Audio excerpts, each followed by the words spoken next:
I've mentioned it in a couple of videos, but I don't really have a locals nearby. I have it for a long time now, so if I want to go to locals, I actually have to drive at least an hour. There's several that are that distance away from me, but I'm also very impatient when it comes to ordering cards online for decks that I like just came up with. And one of the cards that I've wanted for a while is Baobaboon, and I really didn't want to wait for it. So I this past Tuesday here, there was a locals, the same one that I went to a couple weeks ago, in Muskegon, which is an hour away from me. And anyway, I really needed Baobaboons, so I drove there pretty much to get these guys. This is a really cool card. I think it's really powerful in a lot of different decks with Diagram. Um, I don't know how good it is in Zodiacs. My friend played Zodiacs at locals, and he seemed to like this card a lot. But just in general, I think Baobaboon is really powerful, and I really want to test Metal Foes a lot, maybe for Nats. So this is like the only card that I really needed to like actually test that deck. And yeah, so I picked up Baobaboons. I also played in the locals, and I went 3-1, so Premier top. But I did test out a lot of stuff in this list, so I wanted to talk about what I played.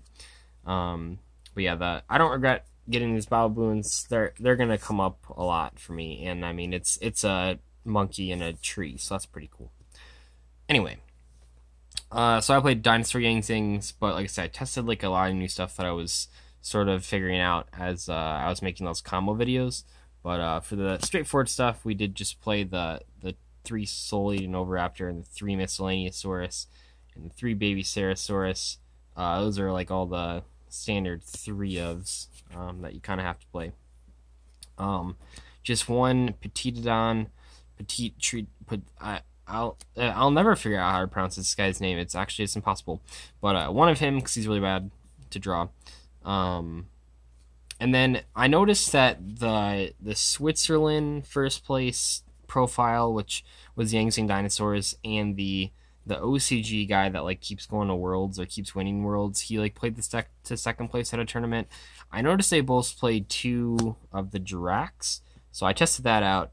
This worked really well. So one of the problems with this deck is that if you draw this guy, you pretty much just can't play the game, because the big like plus of this deck is that the Soul-Eating Oviraptor leads to like all those crazy combos, but you have to have this in deck more so than regular dinosaurs. So if you just play 2, you don't draw that much more often than you draw 1, but you definitely have this bunch of times where, especially like mid game, where you've like drawn one of these or gone through one of these, and you have a second left in deck. If you don't draw either of them, it's like really good, because then you have 2 to some Miscellaneousaurus.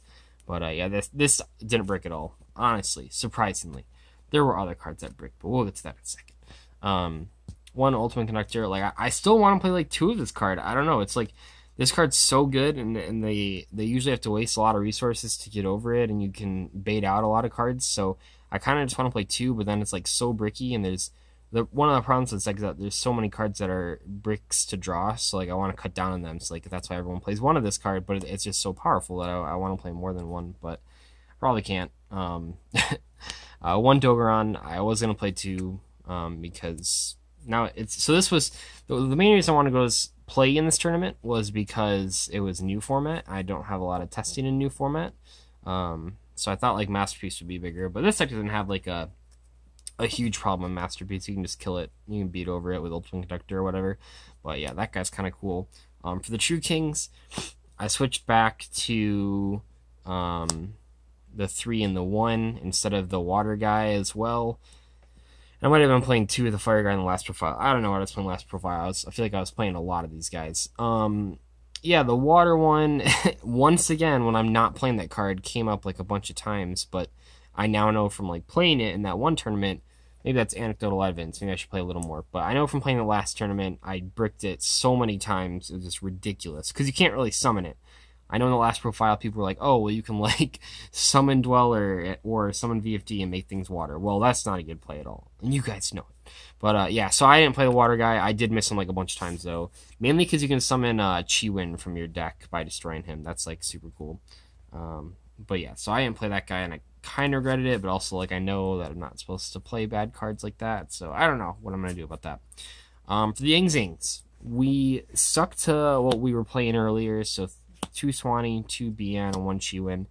I was going to play 2 Chiwin, but it didn't come in the mail in time. Certainly plan on going to this thing today, or yesterday, I should say. But the second Chiwin came with like just a crap load of times. It was really annoying. So definitely play 2 of that. I think I'm going to switch to... so there's a lot of cool stuff you can do when you play 4 of these guys. You have a lot more floating, but you also like brick them a lot more. I think the correct ratio is actually just 2 of each of the non-tuners, and then 2 or 1 of each of the non-tuners, and then 2 Chiwin. I think it's like the correct ratio.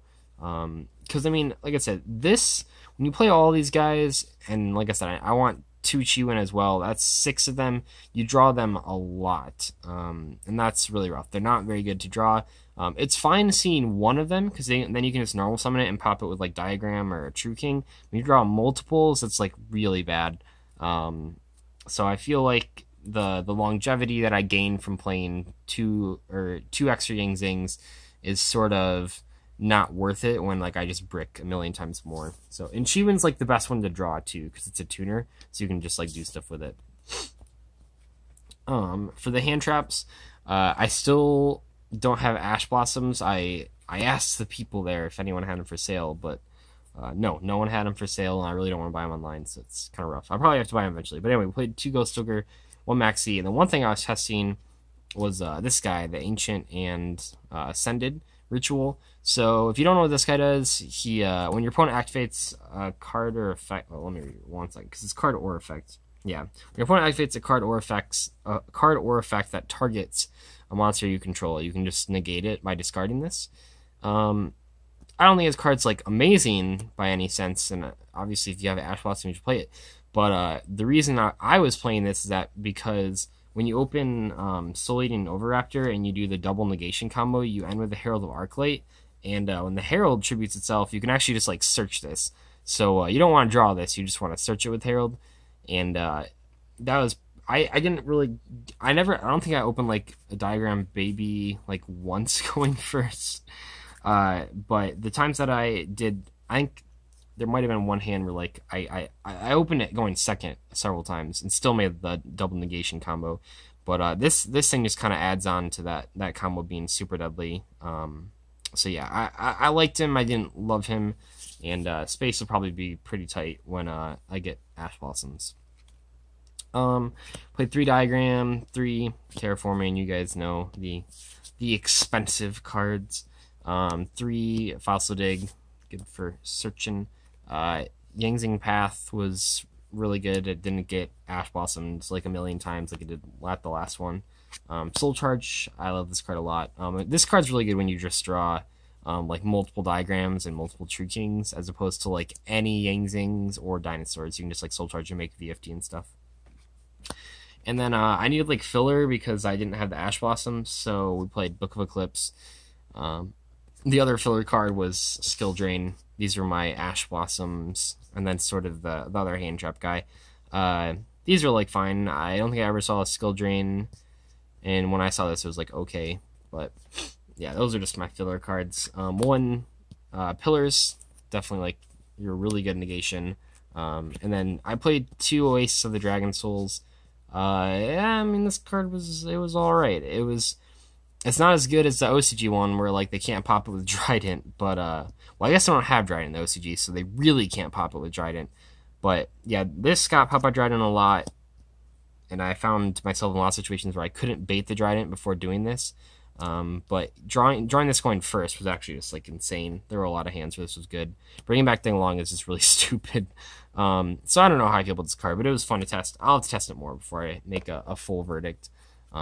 Anyway, the extra deck. I have this sort of organized. I really want to test what I would make in the extra deck, so it's organized a little differently. But we did play 2 Denglong. I made 2 a whole bunch of times. Herald made a lot. Chainbara made a lot. Yazi I actually made quite a bit. This card definitely came up with a whole bunch of times. Baxia was really good as well. Chaofeng was especially good in this one with Oasis. There's one game where I brought this back twice off of the Earth True King being destroyed. So that was cool. And also when this thing dies, you can search Ghost Ogre, so that's kind of neat. I made Emerald a couple times. I made lightning once. I can't remember. Oh, I think it outed. Yeah, outed a broad bull that had 2 whiptails on it. That was kind of funny. I did make VFD like once and it like lost me the game, but it was like the only play I had. So like I said, I don't like this card a lot. So this doesn't do enough. For the ones I didn't make, I didn't actually make Logia or Dolka once. I did a lot of synchro summoning. I mean, just in general, this deck you do a lot more synchro summoning than you do exceed summoning. But yeah, and then like the times that I made rank 4s, it was with the Swannies. I couldn't make this card. I couldn't make these cards very often. But that also has to do with the fact that I never opened Baby Diagram going first, so that's probably the main reason. I definitely going to make Nat Beast. This card is terrible, so definitely cutting that. And then I didn't make Dweller, because I just didn't need it very often. The side deck played 2 Lancia for the mirror. It does wreck the mirror pretty well.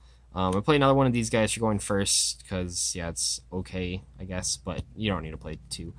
I did play some Kaijus that didn't matter, and then the Slumbers that didn't matter. What I did decide into was just 1 extra Dogoran, going second, because you can search it, so it's, like, better than those other crappy cards. Choo-Choo Inducers, you should definitely be Galaxy Cyclone, or not Galaxy Cyclones, Cosmic Cyclones. Cosmic Cyclones. Regeki Dark Hole sided into these ones a lot, not Kaiju Slumber, because that can get ashed. The second of the pillars for when you go first, because then you actually want to draw pillars, because then you can set up double pillars, and that's like really stupid. So I like siding into that when I go first. I also like siding Deflector when I go first, and this won me a whole bunch of games, because this card's insane.